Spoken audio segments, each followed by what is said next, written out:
And then at that point, we didn't really understand the fatality rate. We didn't understand that it's a fairly low fatality rate and that it's a disease mainly of the elderly, kind of like flu is, although a bit different than. How did you know, Jimmy? How did you find that out? Isn't it weird that I knew that before him?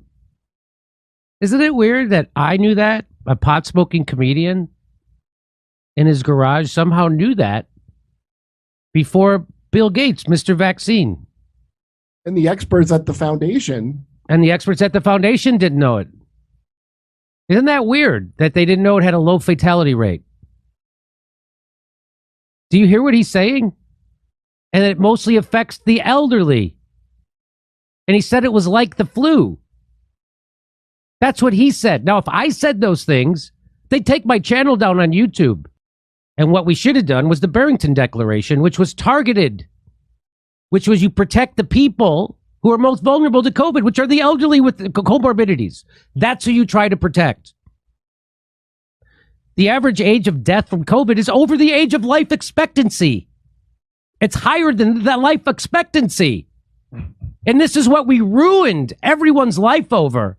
And now he's admitting it. And no one gives a shit. No one. This isn't going to be run on CNN for a week. Rachel Maddow isn't going to come on and say we were all wrong.